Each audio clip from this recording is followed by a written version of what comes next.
Welcome back. तो friends, अभी का वीडियो है watch what PM Modi said on Nehru Gandhi family at constitution day event in parliament. चलो शुरू करते हैं आज का वीडियो। पर उससे पहले अगर आप चैनल पर नए हो और आपने अभी तक सब्सक्राइब नहीं किया तो जल्दी से पहले सब्सक्राइब के बटन और बेल आइकन को क्लिक कर लो ताकि आपको हमारे सारे न्यू वीडियोस के नोटिफिकेशन मिल जाए जैसे हम अपलोड करें। अगर आपको वीडियो पसंद आता है प्लीज लाइक एंड शेयर। चलिए शुरू करते हैं। राजनीतिक दल, party for the family, party by the family. Democracy क्या होता है ना। फॉर द अब आगे कहने की जरूरत मुझे नहीं लगती है।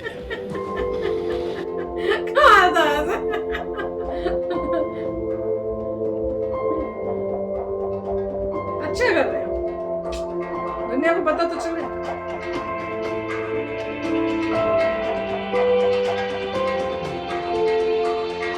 तो है it is a biggest step.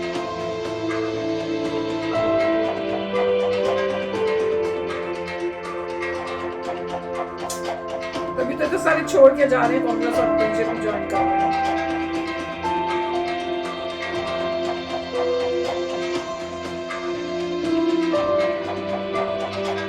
By one family, generation after generation, is not right for me.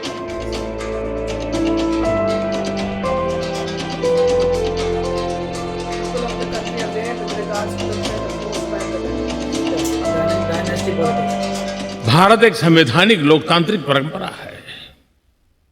राजनीतिक दलों का अपना एक अहम महत्व है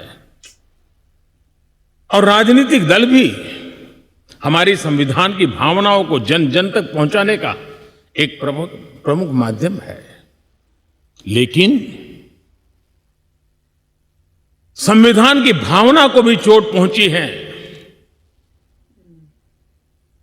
संविधान के एक एक धारा को भी चोट पहुंची है जब राजनीतिक दल अपने आप में अपना लोकतांत्रिक कैरेक्टर खो देते हैं।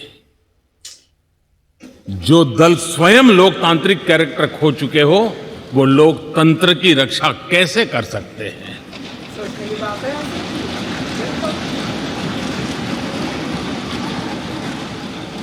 आज देश में कश्मीर से कन्याकुमारी, हिंदुस्तान के हर कोने में जाइए, भारत एक ऐसे संकट की तरफ बढ़ रहा है जो संविधान को समर्पित लोगों के लिए चिंता का विषय है, लोकतंत्र के प्रति आस्था रखने वालों के लिए चिंता का विषय है। और वो है पारिवारिक पार्टियां। तो इसमें कांग्रेस के भी बैठे हुए होंगे क्या? लग नहीं रहा। को वो देखना है। राजनीतिक दल, पार्टी फॉर द फैमिली, ये मजेदार है। Party by the family, of the family. अब आगे कहने की जरूरत मुझे नहीं लगती है।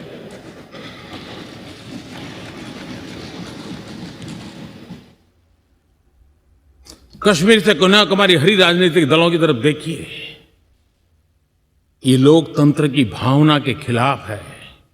संविधान हमें जो कहता है उसके विपरीत है। और जब मैं ये कहता हूं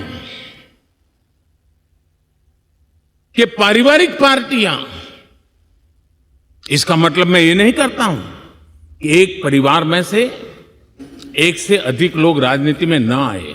जी नहीं, योग्यता के आधार पर, जनता के आशीर्वाद से किसी परिवार से एक से अधिक लोग राजनीति में जाएं, इससे पार्टी परिवारवादी नहीं बन जाती है।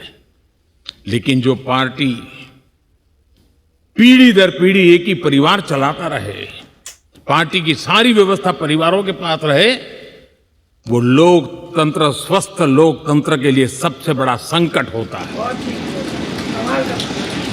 और आज संविधान के दिवस पर संविधान में विश्वास करने वाले, संविधान को समझने वाले, संविधान को समर्पित सभी देशवासियों से मैं आग्रह करूंगा कि देश में एक जागरूकता लाने की आवश्यकता है। जापान में एक प्रयोग हुआ था। जापान में देखा गया कि कुछ ही पॉलिटिकल फैमिली ही व्यवस्था में चल रहे हैं, तो किसी ने बेड़ा उठाया था कि वो नागरिकों को तैयार करेंगे और पॉलिटिकल फैमिली के बाहर के लोग निर्णय प्रक्रिया में कैसे आए, और बड़ी सफलतापूर्वक 30-40 साल लगे, लेकिन करना पड़ा। लोकतंत्र को समृद्ध करने के लिए हमें भी हमारे देश में ऐसी चीजों की ओर जाने की आवश्यकता है, चिंता करने की आवश्यकता है, देशवासियों को जगाने की आवश्यकता है। तो फ्रेंड्स, कमाल का बोला मोदी जी ने। हम तो कब से बोल रहे हैं, इन्होंने शुरू किया था मेरे ख्याल से बोलना। नहीं, ये बहुत ही डायनेस्टी पॉलिटिक्स जो है वो तो एक फैक्ट बन गया, एक प्रोसेस बन गया है। उसके बारे में कितने लोगों ने कहा था कि डायनेस्टी पॉलिटिक्स जहाँ पे है वहाँ पे आप कभी भी सक्सेसफुल नहीं हो सकते, क्योंकि आप किसी और को आने दे ही नहीं रहे as a leader of the party. अगर आप किसी और को लीडर नहीं आने देंगे तो जो अच्छे लोग हैं, जिनको लग रहा है कि हम एक दिन लीडर बनेंगे, जो केपेबल हैं, वो आपकी पार्टी छोड़ देंगे। वो बोलेंगे यार मैं इतना केपेबल हूँ, इतना बढ़िया हूँ, मगर मैं अगर टॉप बंदा बन ही नहीं सकता तो फायदा क्या, मैं दूसरी पार्टी में जाता हूँ।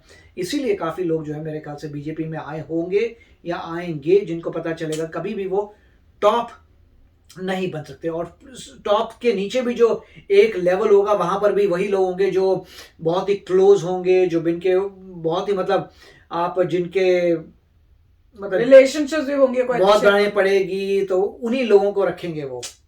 मतलब आपके चापलूस टाइप के लोग उन्हीं को रखेंगे। जो भी थोड़ा सा आपसे आर्ग्यू करता है, कन्फ्रंट करता है, उसको आप नहीं रखेंगे। तो वैसे फिर क्या। और नॉर्मली इन चीज़ों में तो बहुत डिबेट होता है, बहुत ही कॉन्फ्रंटेशन होती है, बहुत ही आर्ग्यूमेंट्स होती हैं, क्योंकि है ही पॉलिटिक्स।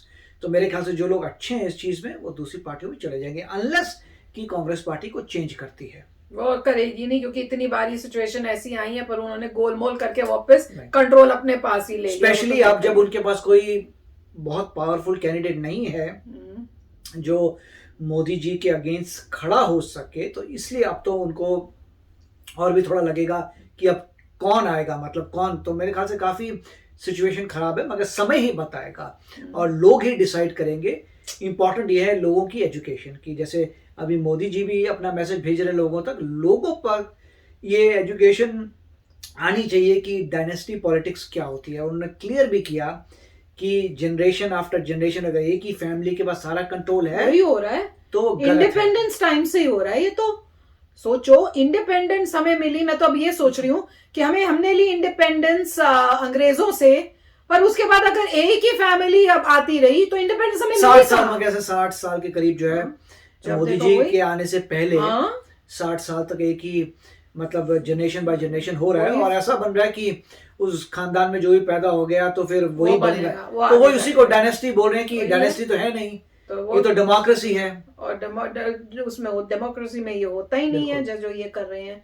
पर पता मुझे क्या मन था देखने के लिए कि क्या ये लोग भी बैठे हुए, क्या राहुल गांधी नहीं मेरे ख्याल से ये सब बैठे हैं कि नहीं, या उन्हीं के कोई और कांग्रेस के लोग, पर दिखाई नहीं, तो ऐसे लगता नहीं है। पर मेरे को ये पक्का है कि ये सुन के उनको उनकी रातों की नींद जरूर उड़ी होगी। नहीं वो तो उन्होंने पता होगा। नहीं, पर ये है कि अब और पब्लिक में ओपनली बातें हो रही है, क्योंकि मोदी जी ने बोल दिया। पहले तो एक दूसरे में होती थी, पर अब जब मोदी जी ने बोला, पूरी कंट्री ने सुना है, तो वो बात बहुत इंपॉर्टेंट है। क्योंकि आज क्या है कि लोगों को वो अवेयरनेस नहीं है, वही कह रहे हैं ना, मोदी जी यही कह रहे हैं, अवेयरनेस नहीं है।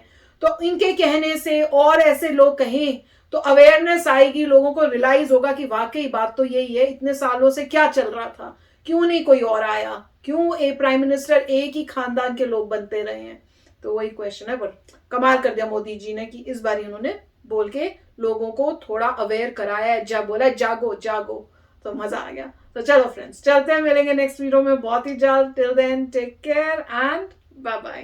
तो अगर आप मेरे इस चैनल पे नए हो तो जल्दी से सब्सक्राइब के बटन को हिट करो और बेल आइकन को क्लिक करो, ताकि आपको मेरा जब नया वीडियो मैं लगाऊं आपको उसके बारे में जल्दी से पता चल जाए।